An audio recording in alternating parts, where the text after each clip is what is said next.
Hey everyone, this is Sword Power / Melby Ninja, and today I'm going to show you how to draw hair. So the first thing you're going to want to know is I have one male character that's slightly realistic, and another male character that's more anime style, and one that's extremely manga style. It's a girl, and this one is a very extreme realistic style that not very many people go to when they think of anime or manga. This is more of a Western style. Same thing with that head right there. Okay, so I have this guy right here, and I'm going to give him probably some Justin Bieber hair or something like that. I'm going to start with a couple of lines to suggest just a couple of things. You can already start seeing that this is going to start shaping up what his hair is going to look like. I always kind of start my characters sort of bald, kind of like that guy off of Avatar: The Last Airbender. And he's got that good basis for what we're going to be working on anyways. So as you can see, I'm starting to have this one little hint of a line above the actual head hairline, and what that means is this is going to help us because it's going to give us a little bit of volume here, not just hairs flat squished up against the head. It's going to give this guy a little bit of volume. Of course, you don't want to have it like extremely like boom, up here, and then he has an afro on his head. So you want to be careful. You want to be careful not to have too big of a line. So probably just about probably maybe a little bit less than the actual pencil lead width, depending on.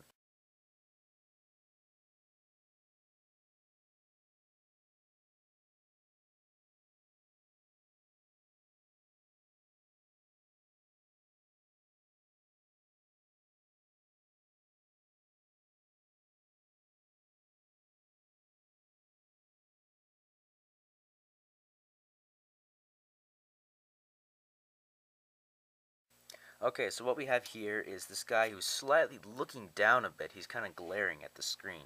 So in order for us to have this idea of that he's glaring at the screen, we're going to have his hair slightly falling over his face like so, and have that aspect of the blades coming down across his face like he wears knives on his head.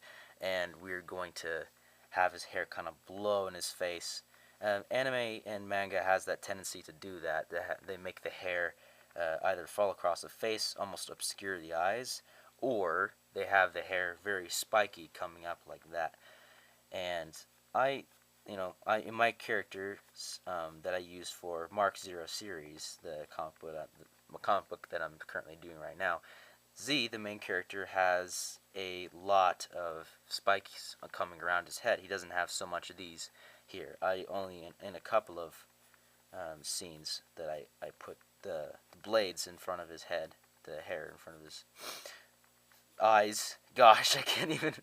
The hair in front of his, what the name for that again? But, yeah, anyways, so, a lot of anime and manga has a tendency to make the hair either kind of flow in front of the face or go boom, and then make it super spiky or something like that. I'll probably, maybe if you guys want me to, I'll make another video on how to draw very spiky hair for male characters, at least.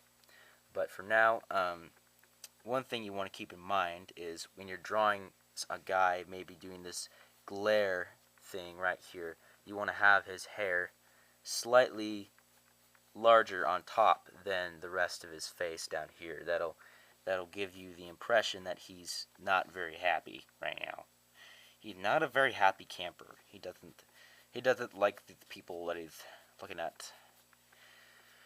So now what we're going to do is we're going to add lines on the head.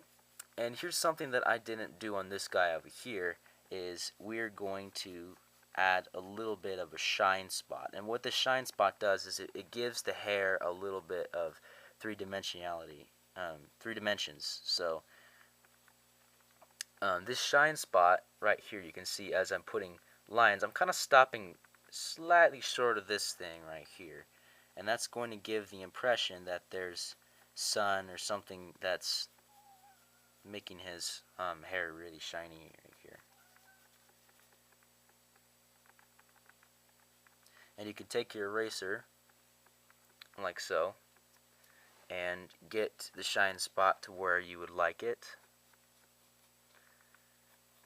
and make sure the lines still suggest that the hair is there, but keeping it pretty good so far. Alright, let's move on to the next head.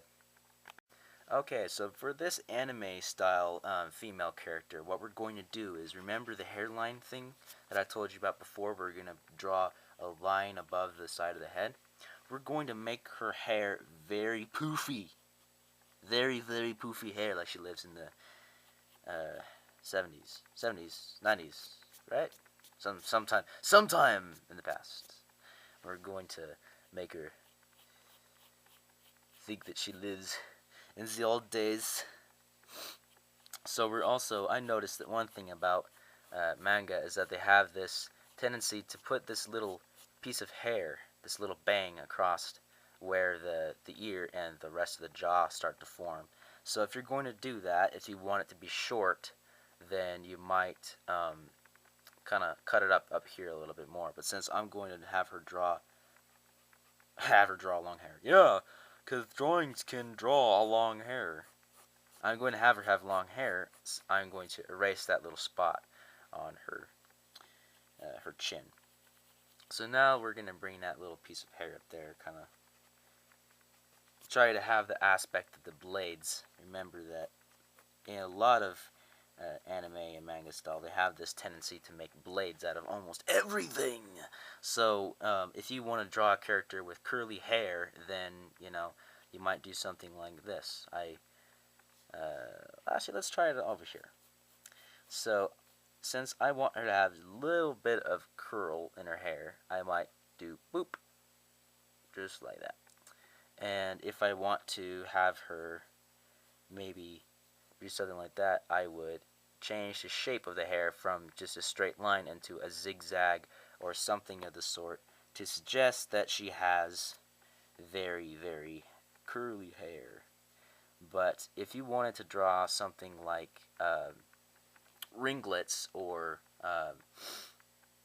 braids, then if you wanted to draw a braid, you would kind of make this triangle shape and you start going down like that, and on the other side you add another diamond shape and you add another diamond shape. So you can start to see that those diamond shapes start to make a braid, just like that, and you just keep going until you reach the tie or whatever, and then you go boop, and then there you go, there's the rest of your hair. And that's pretty much what you might want to do if you were going to draw a braid. I think I'm going to have this female have relatively smooth curly hair, not so much zigzaggy lines, but just so much that it will make her look just a little bit pretty, but at the same time have her have this kind of I'm a little bit too old for you sort of thing. I don't even know what I'm saying. I have no idea. Someone please just get me into the insane asylum right now. Pause the video. Throw me in the insane asylum. Okay, so we might have a little, I don't know what to call this, little groove on the top of her head. And that's to indicate where the hairline is going to be.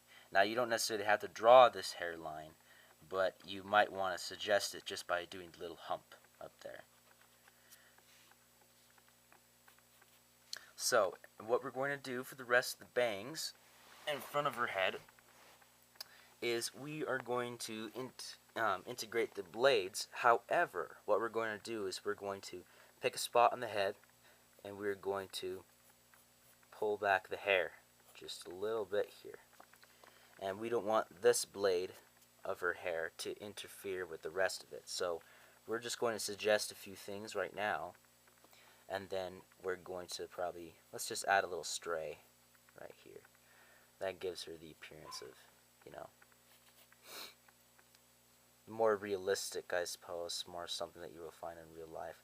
And then we'll start working on pulling the hair, parting this way, and suggesting a little bit more of that. So now that we have our basic hair going on here, we're going to erase a couple of lines just to have this white spot once more.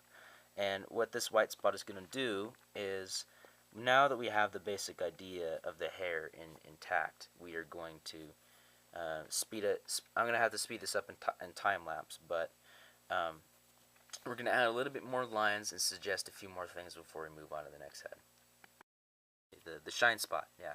The shine spot across her head. Okay, let's move on to the next drawing. I'll just scoot it over right here. So now what we're going to do is we're going to suggest, let's give her a little bit of a more feminine, spiky little hairdo. This is more resembling my character Jasmine for the Mark Zero series that I'm doing. And what this hairstyle represents is basically more just giving a character, it might make a character a little bit flashy, or when you add spiky hair to a girl, it might make her seem a little bit of a tomboy or something like that. But in this case, what I did to counteract that tomboyish look was I made Jasmine's eyes and lips very much defined, and that is what you are going to find in a lot of Western comic ideas, is that when you have a female character, she's going to have very defined lips and very defined nose and many, many other things that are going to give her very realistic traits. And I honestly, I tend to lean more to this style than I like to lean to more anime styles, because I just feel like in this style, it it gives you a little bit more freedom of motion. I just kind of prefer this more so than a lot of other styles. I just think it's a very simple, very pretty thing, and you can do a lot with it more so than making, if you can, when it comes to people, you can make them as ugly or as pretty or as anything as you really wanted to, rather than in anime you have this kind of always everyone's perfect, Alright, I'm going to speed this up in time lapse so I can finish up the video, and then we'll be able to finish it off, and I'll have a few final words for you.